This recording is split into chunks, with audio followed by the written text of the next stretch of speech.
माँ तू सबसे प्यारी है, माँ तू जग में न्यारी है। माँ तू सबसे प्यारी है, माँ तू जग में न्यारी है। अपने आंचल में रखना, अपने आंचल में रखना। हमें वरदानों से भरना। माँ तू सबसे प्यारी है, माँ तू जग में न्यारी है। माँ तू सबसे प्यारी है, माँ तू जग में न्यारी है। पिता, पुत्र और पवित्र आत्मा के नाम पर आमीन। आप सबों को जय यीशु। एक सवाल आया है। योहन का पहला पत्र अध्याय 5 वाक्य 16 एवं 17। First John chapter 5 verse 16 and 17। तो एक भाई ने सवाल किया है, बाइबल में ये लिखा हुआ इस वचन का क्या अर्थ है। उसको पढ़ लेता हूं। यदि कोई अपने भाई को ऐसा पाप करते देखता है जो प्राणघातक ना हो, तो वह उसके लिए प्रार्थना करे और ईश्वर उसका जीवन सुरक्षित रखेगा। एक बार और पढ़ लेता हूं। संत योहन लिखते हुए कहते हैं, यदि कोई अपने भाई को ऐसा कोई पाप करता हुआ देख रहा है जो प्राणघातक नहीं है, तो वो उसके लिए प्रार्थना करो और ईश्वर उसका जीवन सुरक्षित रखेगा। इस भाई का प्रार्थना के कारण दूसरे का प्राण बच जाएगा। और आगे लिखा है, वह उन लोगों पर लागू है जिनका पाप प्राणघातक नहीं है, क्योंकि एक ऐसा पाप भी होता है जो प्राणघातक है। वह उसके विषय में मैं नहीं कहता कि प्रार्थना करनी चाहिए। वाक्य 17 में लिखा है, हर अधर्म पाप है, किंतु हर पाप प्राणघातक नहीं है। तो पाप प्राणघातक भी है, प्राणघातक नहीं भी है। इसका क्या अर्थ है? ये कौन सा पाप है प्राणघातक है? तो उस भाई ने सवाल ये किया है, किसी जगह पर उन्होंने सुना है, किसी ने इसको सिखाता हुआ, वो जो प्राणघातक पाप के विषय में संत योहन ने कहा है, वो पाप ईसा मसीह ने एक पाप के विषय में कहा था जो क्षमा नहीं मिलेगा। यदि आप मत्ती का सुसमाचार उसके अध्याय 12 को पढ़ेंगे, मैथ्यू चैप्टर 12 वर्स 31, इसलिए मैं तुम लोगों से कहता हूं, मनुष्यों को हर तरह के पाप और ईश निंदा की भी क्षमा मिल जाएगी, परंतु पवित्र आत्मा की निंदा की क्षमा नहीं मिलेगी। पवित्र आत्मा के विरुद्ध की जो निंदा है उसका क्षमा नहीं मिलेगी, बाकी सब पाप ईश निंदा का भी क्षमा मिलेगी, ये ईसा मसीह ने कहा। तो क्या पवित्र आत्मा के विरुद्ध के जो पाप करते हैं उनके लिए प्रार्थना नहीं करना, क्या वो है जो प्राण घातक पाप जो है, वो क्या पवित्र आत्मा के विरुद्ध करने वाला पाप है कि नहीं? यदि इसका हाँ या ना में उत्तर दूं तो मैं सीधा बोलूंगा ना, उसके विषय में यहां नहीं कहा है। और उसका थोड़ा गहराई में जाएगा तो वो अर्थ भी आता है। लेकिन यहां संत योहन ने जो पवित्र आत्मा के विरुद्ध के पाप के विषय में नहीं लिखा है। इसको अच्छी तरह समझने के लिए कैथोलिक कलीसिया का धर्म शिक्षा ग्रंथ, उसके अंदर इसके विषय में थोड़ा सा हमें सिखाया है। मैंने एक क्लास इसे पूर्व में ले चुका है, पवित्र आत्मा के विरुद्ध होने वाला पाप क्या है, जो क्षमा नहीं मिलने वाला वो पाप, पवित्र आत्मा के विरुद्ध जो पाप क्या है। कैटेकिज्म ऑफ कैथोलिक चर्च 1864 1864 के अनुसार मैंने इसका एक्सप्लेनेशन बता करके दिया था कौन सा पाप है पवित्र आत्मा के विरुद्ध जो होने वाला पाप। तो इससे पूर्व में एक दो क्लास और भी मैंने जैसे इससे पूर्व में जो मेरे साथ नहीं है वो मेरा विरोधी है, जो मेरे साथ बटोरता नहीं वो बिखेरता है, इसका भी एक क्लास में ले चुका हूँ, उसमें भी ये सब थोड़ा सा टच किया है। तो आज के क्लास के अंदर सीधा हम लोग वहाँ जाते हैं। उसके लिए कैथोलिक कलीसिया का धर्म शिक्षा ग्रंथ 1857 से लेकर के आगे अगर हम पढ़ेंगे 54 में भी है, वहाँ पर सब इसके विषय में लिखा हुआ मिलेगा। कैथोलिक कलीसिया का धर्म शिक्षा ग्रंथ के अंदर हमें सिखाता है कुछ पाप आत्ममारू पाप है, कुछ पाप जो साधारण पाप है जिसे हम आत्ममारू पाप नहीं कर सकता। यहाँ पर प्राण घातक जो लिखा हुआ है इसको हम समझेंगे जैसे कैथोलिक कलीसिया का धर्म शिक्षा ग्रंथ के अंदर, और हम कैथोलिक चर्च आत्ममारू पाप कर करके उसको सिखाते हैं। तो कैटेकिज्म ऑफ कैथोलिक चर्च 1857 में 1857 के अंदर एक पाप कब हम आत्ममारू पाप है करके बोलता है। एक पाप को आत्ममारू पाप बोलने के लिए 3 बातों को पूरा होना है। यदि उस पाप में 3 बात पूरा हुआ है वो आत्ममारू पाप है। इससे पूर्व में भी मैंने पाप के विषय में क्लास ले चुका हूं, ये सब बता दिया है, फिर से एक बार और समझाना चाहूंगा। तो एक पाप आत्ममारू पाप तब हम कहते हैं, उसमें 3 बात। सबसे पहली बात है उसका जो स्वभाव है वो थोड़ा सा तीव्र स्वभाव का होना जरूरत है। जो उसका जो स्वभाव थोड़ा सा गहरा, जो घातक स्वभाव होना जरूरी है, पहला। दूसरा है वो व्यक्ति को ये मालूम होना जरूरी है कि ये जो मैं कर रहा हूं या बोल रहा हूं ये पाप है। दूसरा ये शर्त है। तीसरा उस व्यक्ति का सहमति से होना है। किसी ने जबरदस्ती उसके साथ जबरदस्ती कुछ कर रहा है, उसकी सहमति नहीं है, तब भी वो आत्ममारू पाप नहीं बन सकता है। तो एक पाप को आत्ममारू पाप कह करके यदि हम लोग बोलना है तो ये 3 बातों पूरा करना है। एक गंभीर स्वभाव, गहरा स्वभाव का होना जरूरी है। दूसरा उस व्यक्ति को मालूम होना चाहिए ये मैं कर रहा हूं ये पाप है, गलत है। तीसरा उसकी सहमति हुआ होना चाहिए, तब वो पाप आत्ममारू पाप बनता है। यदि वो पाप कैथोलिक कलीसिया का धर्म शिक्षा ग्रंथ 1862 में 1862 के अंदर छोटा पाप किससे कहते हैं, इसका मतलब पहला आत्ममारू पाप गंभीर स्वभाव का होना है, तो ये गंभीर स्वभाव का नहीं, कम गंभीरता है। और वो दूसरों को कोई हानि पहुंचता है, ठेस पहुंचता है, नष्ट करता है, लेकिन इसमें किसी को कोई प्रभाव नहीं पड़ता है, अन्य लोगों पर कोई प्रभाव नहीं पड़ता है।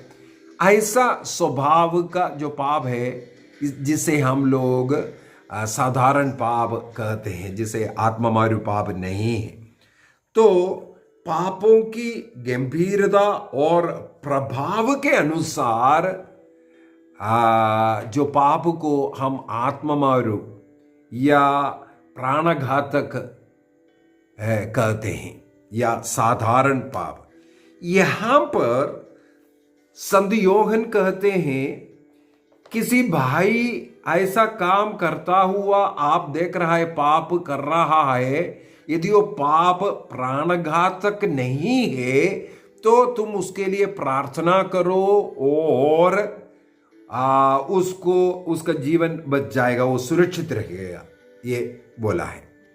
इसका एक सीधा सीधा मतलब ये हो गया, यदि हम लोग अन्य पापी लोगों के लिए प्रार्थना करते हैं, हमारी प्रार्थना सुनकर प्रभु किसी न किसी व्यक्ति का पाप क्षमा करता है, उन पर दया करता है।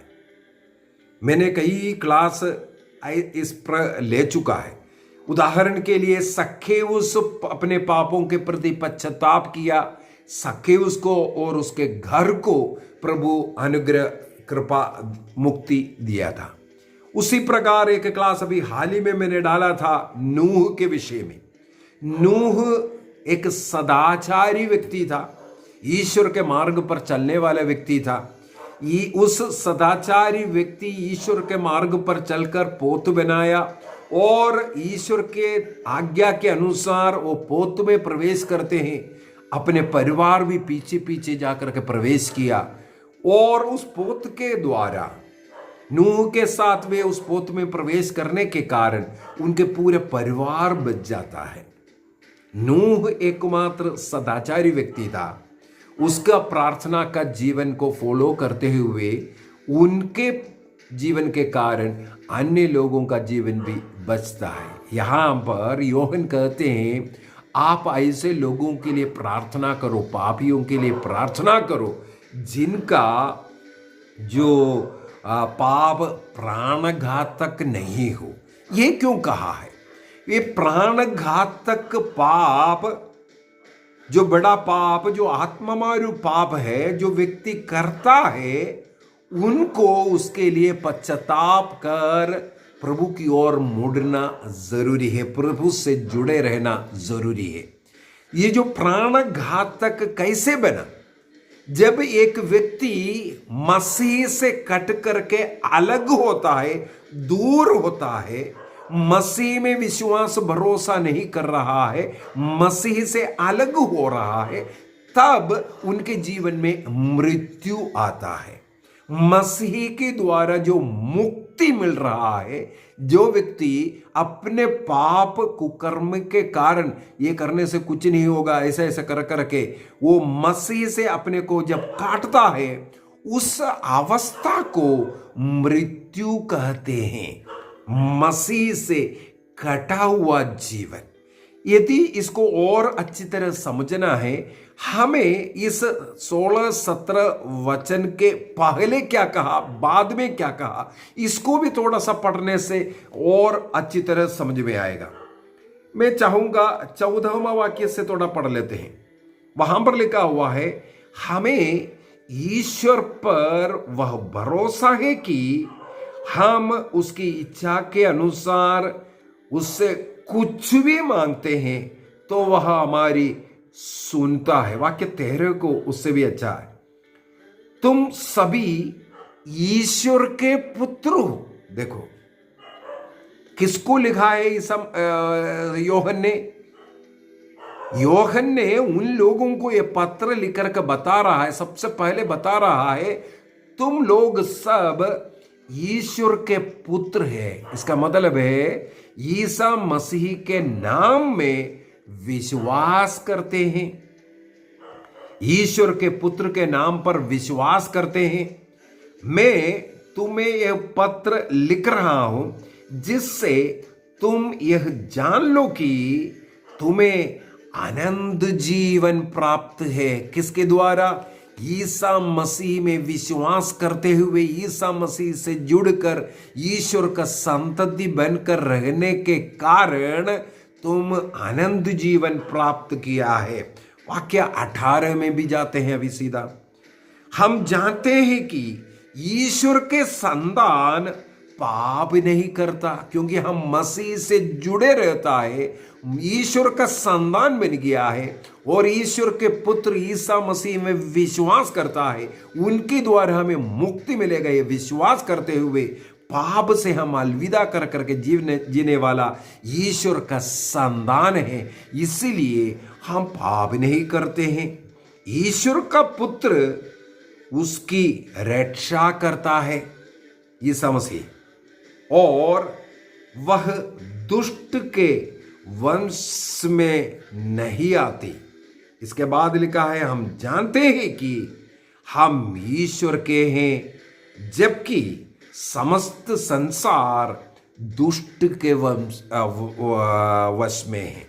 हम लोग ईश्वर के साथ जुड़ा हुआ है, मसीह से के साथ जुड़ा हुआ है, इसलिए पाप से हम दूर रहता है। अर्थात जो प्राण घातक पाप हम करते नहीं है, हम नहीं करेंगे, क्योंकि हम ईश्वर का पुत्र है। ये सब बोल करके यहां पर दिया है। उन लोगों को लिखा है जो लोग मसीह से जुड़ करके जीवन जी रहा है। फिर प्राण घातक क्यों है, उसका जाने के पहले एक आधा वचन और मेरे मन में आ रहा है। इसी संत योहन ने पहला पत्र के अंदर अध्याय 1 वाक्य 8 और 9 में हम लोग पढ़ते हैं।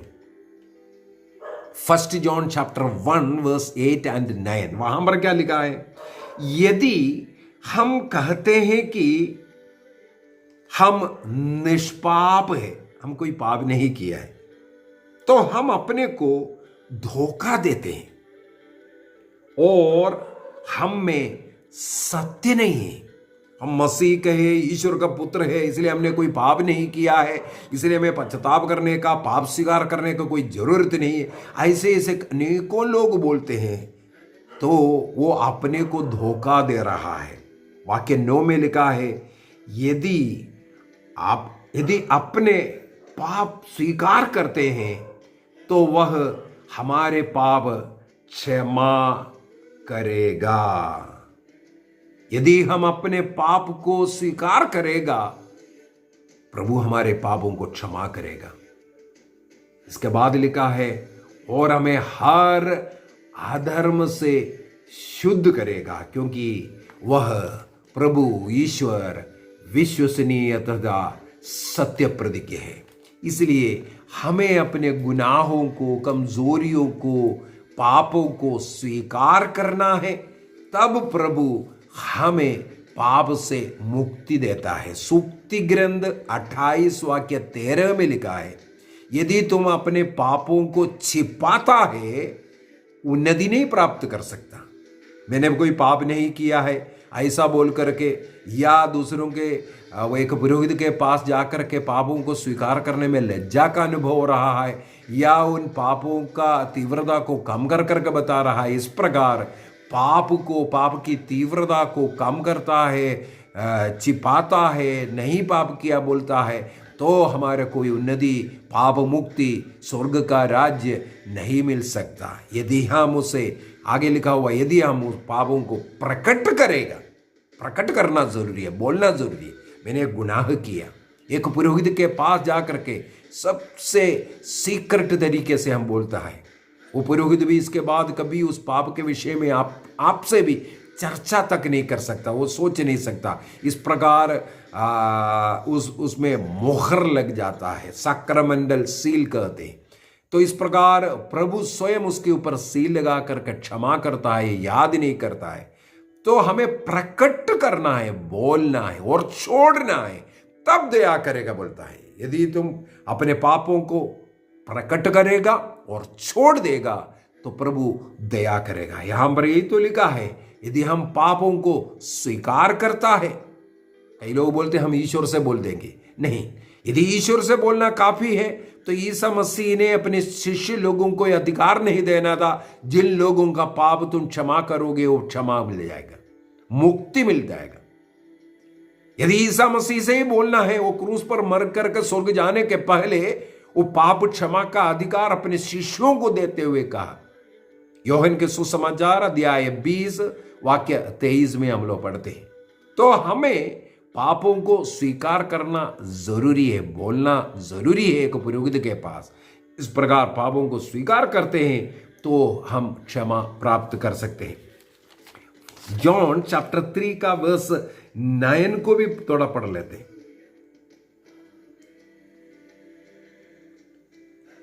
फर्स्ट जॉन चैप्टर 3 वर्स 9, जो ईश्वर की संतान है वह पाप नहीं करता, क्योंकि ईश्वर का जीवन तत्व उसमें क्रियाशील है।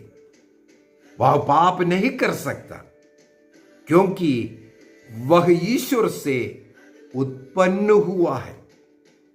ईश्वर की संतान और शैतान की संतान की पहचान यह है, जो धर्माचरण नहीं करता वह ईश्वर की संतान नहीं, और वह भी नहीं जो अपने भाई को प्यार नहीं करता। बाकी 8 को भी पढ़ लेते हैं। जो पाप करता है वह शैतान के संतान है, क्योंकि शैतान प्रारंभ से पाप करता आया है। ईश्वर का पुत्र इसलिए प्रकट हुआ कि वह शैतान के कार्य का समाप्त कर दे। ईसा मसीह संसार में इसलिए आया, शैतान जो हमारे से पाप कराता है उस पाप से हमें मुक्ति दिलाने के लिए। अनेकों लोग शैतान के साथ जुड़कर पाप पर पाप करते हैं, लेकिन कहते हैं हमने कोई पाप नहीं किया। हमें मुक्ति चाहिए, हम पापी कमजोर व्यक्ति है, ईश्वर जानते हैं। ईश्वर से जुड़े रहने वाला व्यक्ति पाप नहीं करना चाहिए, ईश्वर का संतान बन करके हमें रहना चाहिए। लेकिन हमारे जो शारीरिक कमजोरी के कारण, बलहीनताओं के कारण, पाप की ओर हमारे ये झुकाव के कारण हम पाप में गिर सकते हैं। उससे मुक्ति के लिए हमें पाप स्वीकार करना है। हम गलती किया है, पाप किया है, इसको स्वीकार करना जरूरी है। इस्याह का ग्रंथ अध्याय 1 वाक्य 18 में लिखा है, आओ हम एक साथ विचार करें, तुम्हारा पाप सिंदूर की तरह लाल क्यों ना हो, हिम की तरह उज्जवल किया जाएगा। तुम्हारा पाप किरमिजी की तरह मटमैला क्यों ना हो, ऊन की तरह श्वेत किया जाएगा। तो प्रभु हमें बुला रहा है, चाहे कितना भी बड़े से बड़े आत्मामारू पाप क्यों ना किया हो, हम प्रभु के पास आवे और पश्चाताप करते हुए उन पापों को स्वीकार करें और उन पापों को त्याग दे, अब से ना करने का निर्णय करे, तो प्रभु हम पर दया करेगा, उन पापों को क्षमा करेगा, याद भी नहीं करेगा बोलता है। और भी अनेकों बातें हम लोग उठा सकता है। केवल लूकस के सुसमाचार उसके अध्याय 15 वाक्य 11 से अगर हम उठाएंगे, उड़ाव पुत्र के विषय में लिखा है, वो पुत्र वे पिछाड़ जैसे पाप, धन पूरा नष्ट किया, बर्बाद किया, पाप की जिंदगी जी करके पिता के पास वो लौट करके आया। पिता ने उससे गले लगाया, जो कुछ उसने नष्ट किया था, जो कृपाएं, अनुग्रह, आशीष, वो सब वो पिता ने उसे लौटा करके दिया। इस प्रकार बोलने वाला ईश्वर हमें एक ही बात कहते हैं, हम पाप करते हैं तो तुरंत उसके लिए पश्चाताप करो और पाप छोड़ कर प्रभु में आ जाओ। हम ईश्वर का संतान बन करके रहेंगे। पाप से हमें दूर रहने का प्रयत्न करते रहना है, पाप ना करने का निर्णय करते रहना। यदि कोई मन, वचन, कर्म के द्वारा जो भी गलती होता है उसके लिए तुरंत पाप स्वीकार करते हुए प्रभु में लौट आना, ये ईश्वर चाहता है। यहां पर लिखा हुआ ये जो प्राण घातक पाप, इसका मतलब क्या हुआ? जो लोग पाप स्वीकार नहीं करता, जो लोग पश्चाताप नहीं करता, पाप स्वीकार नहीं करने से भी मैं स्वर्ग जा सकता हूं, मैं यदि पश्चाताप नहीं करने से भी स्वर्ग जा सकता हूं, या ईसा मसीह के उस मुक्ति में विश्वास ना करते हुए मसीह के द्वारा मिलने वाला उस मुक्ति का तिरस्कार करने वाला व्यक्ति का वो जो पाप वही प्राणघातक पाप है, उस व्यक्ति को मृत्यु में डाल सकता है। मसीह में लौटना नहीं चाहता है, वो मसीह से कट कर के रह रहा है, वो पाप प्राणघातक है। इसको समझाने के लिए एक छोटा सा साइंस थियरी थोड़ा सा बताना चाहूँगा। मैंने कहीं पढ़ा है, ये जो मेंढक है उसके शरीर में इतना टेम्परेचर को बढ़ाने घटाने मतलब एडजस्ट करने का बहुत शक्ति है, सामर्थ्य है बोलते हैं। यदि किसी बर्तन के अंदर एक मेंढक को डालो, उसको चूल्हे में रख करके उसको पानी को गर्म करना शुरू करो, जब पानी नीचे से गर्म होता है, मेंढक को पता चलता है पानी गर्म हो रहा है, तब उसके शरीर में इतना एक ताकत है, वो उस टेम्परेचर को अपने शरीर के साथ एडजस्ट कर सकता है। वो इस कारण वो उस पानी में, पानी गर्म हो रहा है, वो कूद करके बाहर निकल सकता है, लेकिन निकलता नहीं, उसी बर्तन के अंदर अपने शरीर को एडजस्ट करते करते करते रहता है। यूं ही टेम्परेचर बढ़ते बढ़ते बढ़ते जाएगा, वो अपने शरीर को उस ताप के अनुसार एडजस्ट करना शुरू कर दे। इसके बाद पानी इतना बॉईल हो जाता है, ये ताकत उसका नष्ट होता है। तब यदि वो पानी से कूदने के लिए प्रयत्न करेगा, वो कूदने का शक्ति अभी उस मेंढक में नहीं रह जाता, उस बॉईल पानी के अंदर वो मर जाता है। अभी सोचकर देखिए, ये मेंढक उस पानी में मरने के पीछे का क्या कारण है? उसका मृत्यु, उसके लिए प्राणघातक जो बात जो निकला है वो है, वो सोचा मैं इसके अंदर अपने को एडजस्ट कर पाऊंगा। पानी गर्म होने के कारण उसका मृत्यु नहीं हुआ, बल्कि इसका ये सोच उसको मार डाला। वो अपने को उस गर्म पानी में एडजस्ट करते रहे। जब शुरू में उसको पता चला ये पानी गर्म हो रहा है, तो पानी से बाहर कूदने का उसमें बहुत शक्ति था, लेकिन उसने कूदा नहीं, वो वहां पर एडजस्ट करते रहे। इसी प्रकार अनेकों लोग प्राणघातक पाप में पड़ा हुआ है। वो एडजस्ट कर रहा है दुनिया के साथ, दोस्तियों के साथ, पापियों के साथ। ये लोग, सब लोग ऐसा कर रहा है, मैं भी कर रहा हूं। ऐसा समुदाय के साथ मिलकर सब लोग दारू पी रहे, सब लोग विचार कर रहे, सब लोग ये यूट्यूब देख रहे, सब लोग ऐसा कर रहा है। सब लोगों के भीड़ के अंदर पड़ा पड़ा उस मेंढक के समान अपना प्राण अर्पित कर रहा है, नष्ट कर रहा है। प्राणघातक तब हुआ जब उसको वहां से बचने का अवसर था, लेकिन वो अपने को उसके साथ एडजस्टमेंट किया। इसी प्रकार अनेकों लोग मसीह में लौट करके, चाहे पाप कितना भी बड़ा क्यों नहीं हुआ हो, प्रभु यीशु मसीह ने स्वयं कहा, इस निंदा भी किया है, आपको मुक्ति मिलेगा, क्षमा मिलेगा। लेकिन अनेकों लोग अपने पापों को स्वीकार नहीं करता, वो मुक्ति के लिए मसीह के पास नहीं जाता, जो अपना रक्त बहा करके हमें मुक्ति दिया है। वो जो लोग जो इस प्रकार पश्चाताप नहीं कर रहा है, अभी यहां पर पश्चाताप की कृपा पवित्र आत्मा मिल देता है। पवित्र आत्मा देने वाला वो पश्चाताप की कृपा पाकर पापों के लिए पश्चाताप ना करना, वो पाप के अवस्था में पड़े रहना, यही पवित्र आत्मा के विरुद्ध पाप है। पवित्र आत्मा देने वाले वो पश्चाताप को स्वीकार नहीं कर रहा है, उसका तिरस्कार कर रहा है, वही पवित्र आत्मा का विरुद्ध पाप है। यीशु निंदा भी क्षमा होगा, लेकिन जो पश्चाताप का वो कृपा का स्वीकार नहीं कर रहा है, जो पवित्र आत्मा द्वारा हमें देता है, वह व्यक्ति इस आत्मामारू पाप, प्राणघातक पाप में पड़े रहकर मरता है। उनके लिए यदि कोई हम भी प्रार्थना करेगा, क्षमा नहीं मिल सकता है, क्योंकि वो स्वयं पश्चाताप करना, बचना नहीं चाहता है, मसीह में लौटना नहीं चाहता है। मेरे विचार में आपको समझ में आया होगा। आइए हम अपनी आंखों को बंद करें, प्रभु को धन्यवाद दें। धन्यवाद यीशु, धन्यवाद यीशु।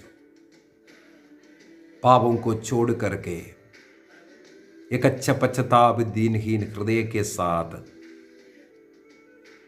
अब से पाप ना करने का निर्णय करते हुए एक पुरोहित के पास जाकर पापों को स्वीकार करते हुए प्रभु में लौटने का, प्रभु के साथ जुड़ने का कृपा हमें देना प्रभु। ईश्वर का संतान पाप नहीं करता क्योंकि वह मसीह से जुड़े रहता है।